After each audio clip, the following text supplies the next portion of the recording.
My name is Dennis Gill with the Americans in Wartime Museum. Today's date is 22 February 2001, and I have the privilege of interviewing Frank Painter at the Edinburgh VFW Hall. Yes. Sir, if you could just give us a little bit of background information. Where were you born? Where'd you grow up? Things like that? I was born in Woodstock. We were from Edinburgh, right over on Chandos Avenue. And after I was about 2-3 years old, Mom and I moved to Woodstock. My dad was in the service in World War II and got killed 2 months before I was born. Mom was 7 months pregnant. So after we moved to Woodstock, when I was 7 years old, she remarried to a World War II vet, and he was my stepfather, but he was the only dad I ever knew. Mm-hmm. And so I stayed in Woodstock until I got out of school, and I went to Harrisonburg and was living with my uncle and was working at Westinghouse in Verona. And just before I was able to get in the Union, I got drafted.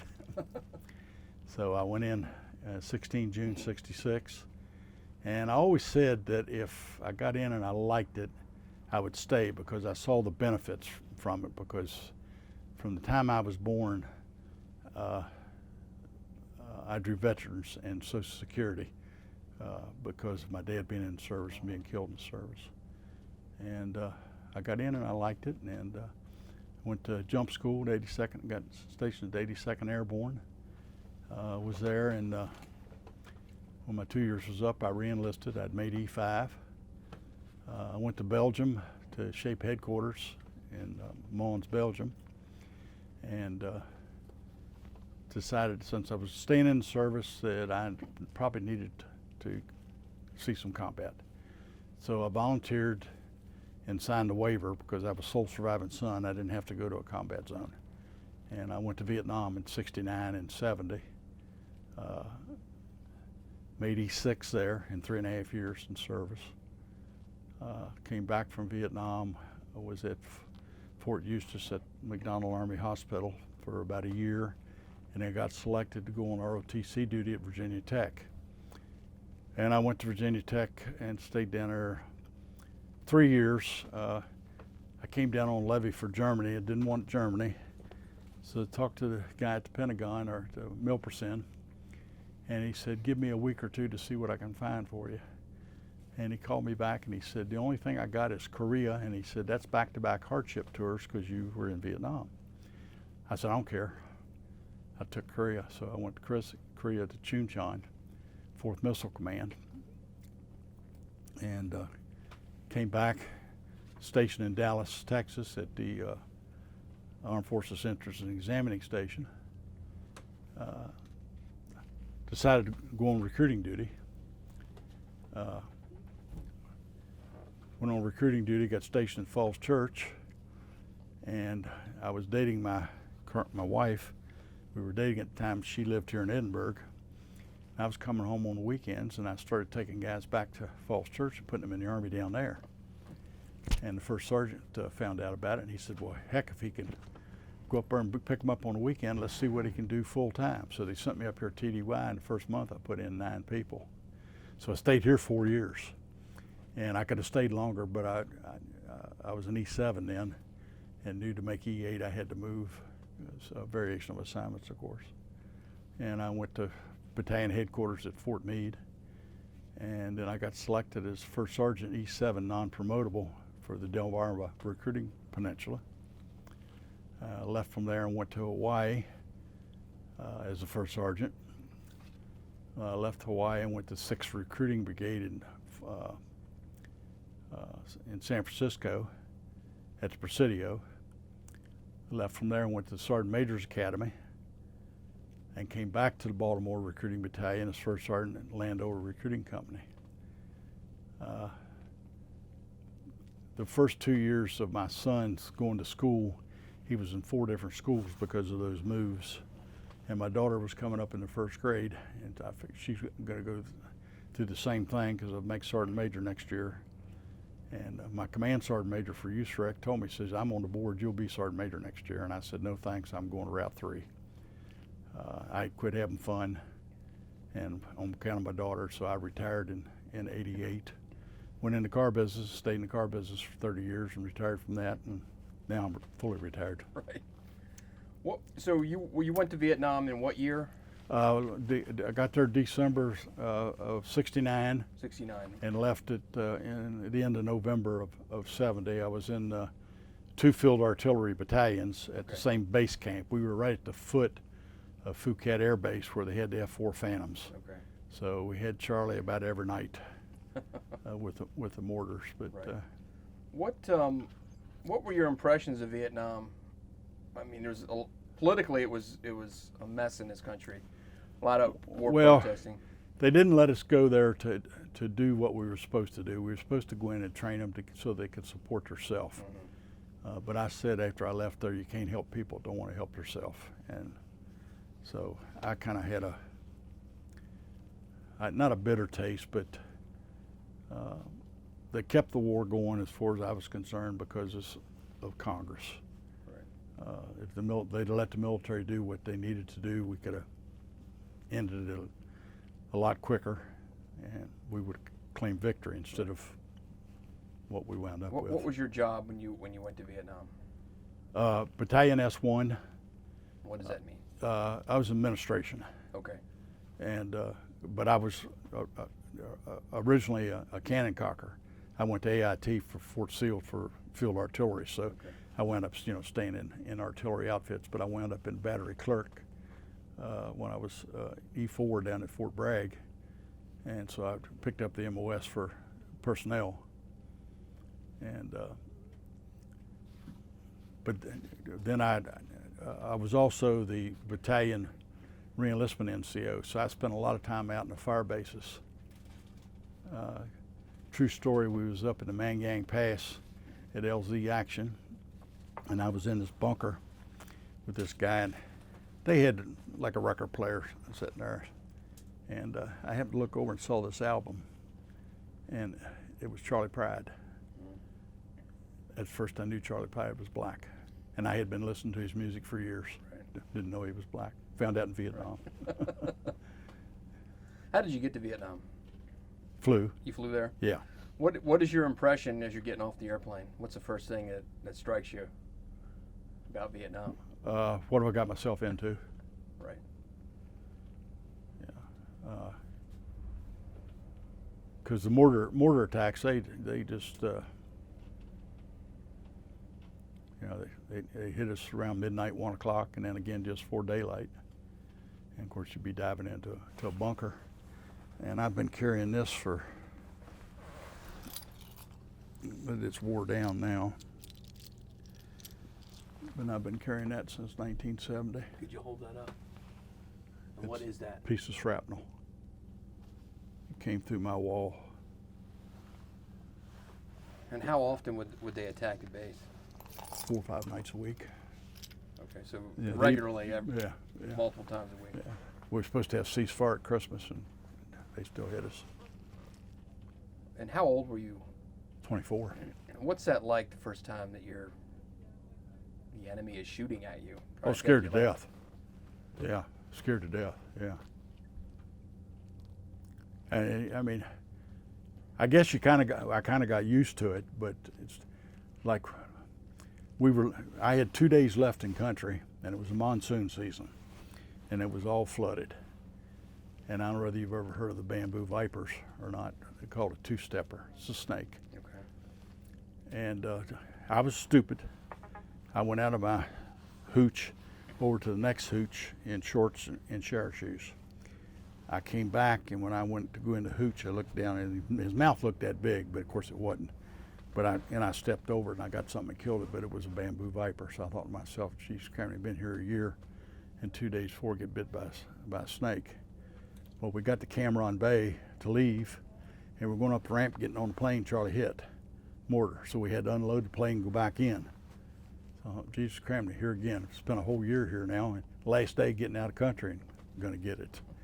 So, but overall, it was a good experience. It was rewarding. It taught me a lot. I've had problems since then. I hate to admit it, but I thought PTSD was a big joke that guys were using it for a cop out. And about 6 years ago, I was diagnosed with PTSD. So it's real. I didn't realize I had it, or I was in denial. Is that a result of the constant mortar attacks, do you think, or is there any one incident, or is it just? I think overall Okay. that, and to be honest with you, the snake. I mean, it's. I can walk up on a snake and see it, and I'm fine. But that one I can't. That surprises me. I go ballistic. Right. Do the memories ever fade, or is it as vivid as if it happened yesterday? Pretty much vivid as it was yesterday. Yeah, I have nightmares, and I take a depression pill, and I could tell a difference after I started taking that a couple years ago. That within 2 weeks I could feel the difference. The pill helped. Right. It did. What were your duties while you were in country? Well, I was head NCO for the battalion for administration. Okay. Well, like I say, I did. I was a re-enlistment NCO too, and so I went out to the fire bases, and I'd stay with the guys there, overnight, and then, when they'd have firefights and what have you. Because I had 4 of the guys back in the shop for the admin, so it was easy for me to get away, and I got a lot of re-enlistment awards while I was there. Matter of fact, your job was to get people to re-enlist. Re-enlist. Was that tough? Yeah. In Well, Vietnam? yeah, it was, but they came out with one thing that really helped. You could pick your stateside assignment on a re-enlistment of wherever you wanted to go, whether you were a career soldier or first-time enlistee. We had a one-star general who I'd served under at Fort Bragg when he was a full colonel, General Hall, who wound up as a 4-star general. Presented me with several awards, and my Bronze Star that I got lost, and I had a copy of it, of the recommendation, and I sent it to General Hall, and it took him about 2 months, but he went back through the whole chain and got the original officers to sign it and awarded me the Bronze Star. So I'm very proud of that. Yeah. I'm very proud of that. Did you have any downtime while you were in country? Any opportunity for R&R? I did. I took a leave, went to Japan to Tachikawa for 5 days. Had to catch a hop because it was two of my buddies had R&R was going, and I just had to take leave to go, which was the same difference. But and then the R&R that I had scheduled for Tokyo, I gave to one of my buddies. I'll never forget him, Joe D. Pritchard. Yeah.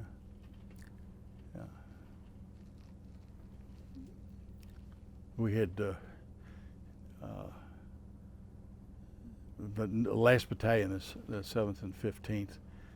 We were at Camp Fidel, which is at the foot of the Phuket Air Base. They were moving to Pleiku, and I was helping get stuff ready to move, and I got my orders to head back to the United States, and I did, and I was back about 6 weeks, stationed at Fort Eustis, and I got a message that the colonel and the pilot, and the command sergeant major, and a W-2 by the name of Kenneth Crane, who was my personnel officer at Fort Bragg, who I worked under, was going up through the Mangyang Pass, and Charlie had cable across the pass, and the chopper got that cable, and it killed them all. And I'd have been on that flight with them if hadn't got my drop. So I've often thought about that too. So the good Lord was looking over me. Right. What was it like? So did you have interaction with the Japanese while you were in Japan? What was their attitudes towards the soldiers? Oh, they treated us good. Where I went to, Tachikawa, we flew into, I can't think of the name of it now, but Tachikawa was about 20-something miles up the road, and that's where the PASEX warehouse was at. So that's the main reason we went, was to go to the PASEX warehouse, and I ordered some stuff and had sent home, china and stereo stuff, and went broke having fun. Right. Went broke saving money. Yeah. How about Vietnamese people? Did you have any interaction with civilians at all? Yeah, we had a girl came into the hooch and did our laundry and stuff, and her husband was a sergeant in Vietnamese for the South. So we had some interaction. We had one guy that really is scary. We had a barber in Vietnamese, and he'd come in 1 or 2 days a week. And one night, I noticed this guy. I don't remember the movie Green Beret with John Wayne, when Aldo Ray caught the guy pacing off meters. We saw this guy walking around the yard and stuff. Didn't pay much attention to it. He was a barber, We had a firefight one night, and that morning we found him in the wire. He was damn Viet Cong, and there he was with a damn razor. Kind of scary, Wow. What happened to him? Killed him. He was killed. Yeah. Okay. Yeah, we found him in the wire. Hanging. Was that, as far as you know, typical of the Viet Cong to try to infiltrate like that? Yes. Yeah. When you were out on the road, like going down to Quin Yon or to one of the fire bases, going through the villages, you didn't know whether they were Viet Cong or you didn't know. What kind of steps were taken after that to prevent that kind of thing from happening again, or was it even possible to prevent? I don't remember what they did. Whether they brought in another barber, or whether we just had somebody in the battalion cut her hair. It was close to me leaving, so Right. I don't remember. Were you able to have any contact with your family? Yeah, I got on Mars Okay. one time. Well, how does that work? Explain to people what that means. What is it? Well, you have ham operators here in the States, and they would connect with a ham operator, and it might be the one I got was from Ohio and called in. Of course, they call my home collect, but it was just a couple dollars, but you had to say over and out and all that. And then Korea had the same thing, and I called from Korea and got somebody over here in the fort. Okay. And talked to my mom and dad for, I don't know, usually they give us 3 minutes, but since we didn't have any, and there was no phone bill to it, I got to talk to them 5-6 minutes. So you're on a radio. So Mars is a Mars radio. Yes. So you're in country, you're on a radio. Yeah. And you call, who do you call? You call somebody in the States? The Mars people do. They get a hold of somebody. Okay. You got a Mars operator Gotcha. there that does. And where's that operator generally? Are they in country too? Yeah. Oh yeah, they're in country. Yeah. Okay. Yeah. And then you get a hold of them, and then they call somebody here. Is it an operator that they call here, or a ham radio operator? Yeah, they get up with a ham radio operator here, Okay. and then that ham radio operator connects you to his telephone, I see. and then he calls wherever you want to call. But he calls them collect, of course. Gotcha. Yeah. And that was pretty typical of how you'd have to communicate Mhm. back then. Yeah. Of course, we could write letters, and postage was free for us. So. Right. It was quite a bit, especially during the times that you were in Vietnam, late 60s, quite a bit of unrest in the United States, directly because of Vietnam. There was.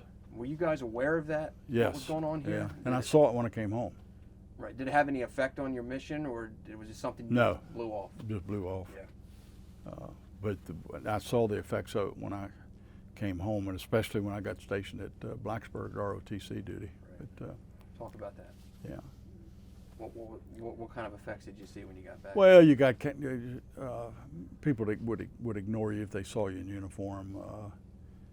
You got some comments about baby killers and and stuff, but I just brushed it off. I didn't, I know guys that went after the people, but I walked away. Because well, to be honest with you, I never paid any attention to ignorance, and I thought they were ignorant. Right. And that was pretty typical, I guess. Yeah, for a your while. Interactions for a while. Yeah. Mm-hmm. Is there any? At what point did that kind of let up? Was it years? No. I guess about the time Nixon pulled us out. Okay. So somewhere around '74. Because then in '74 I went to Korea for a year and I came back and was really not really any of that then. Right. Was there one incident, good or bad, that kind of stands out in your time in Vietnam?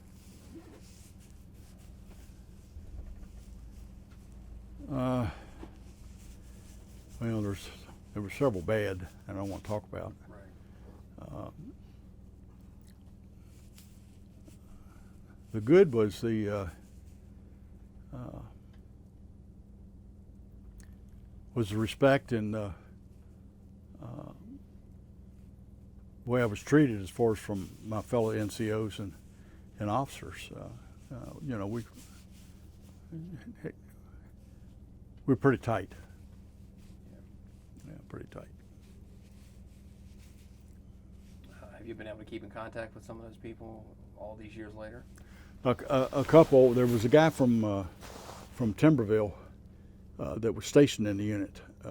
Came in, and I had to go to Fort Knox to pick up some stuff for Virginia Tech, and I go into the supply room, and there he is. Wayne Westfall is his name, and he went on to apply for warrant officer, and he retired up Broadway, but then he's since moved. I talked to him one time, but as far as talking to guys that I was actually with in the unit, no. There was 2 or 3 guys from around here that was there at the same time I was, and we mailed each other, and we're still in contact, friends. Looking back on it, how would you describe how your experiences in Vietnam? How's that affected your life? Well, with the PTSD that I didn't realize I had, but I look back on things that I did that were stupid after I came back. One hardship was I was in country about 3 months, and I wasn't getting any mail from my wife. So I asked for a compassionate leave, not emergency leave, compassionate leave, come home for 2 weeks. And it was granted because they verified that I wasn't getting any mail. And I got home, and I suspected that she was, running around. Anyway, I kept her, and I went back to Vietnam, and then I came back when I came home for good. Later on, I found out that she actually had ran around on me. And I tried to put up with it for about a year, but I finally I couldn't take it anymore. So that's why I was talking about the girl that I married to now. She's from here, and my first wife was from Harrisonburg. But Bonnie and I's been married now 44 years, and she has been a godsend with some of the actions that I've done and what have you, and how she's understood and put up with it, I don't know. But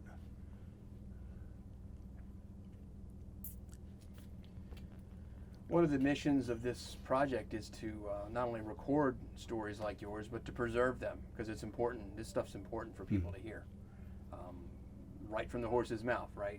It's not just hearsay or third, fourth party.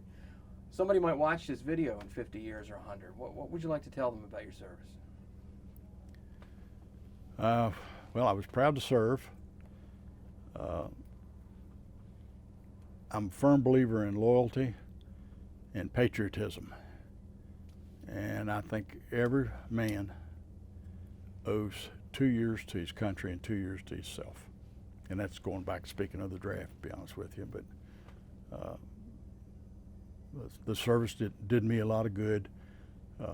The service does not, if you have problems or what have you, does not take care of your problems, but it gives you the opportunity for you to take care of them.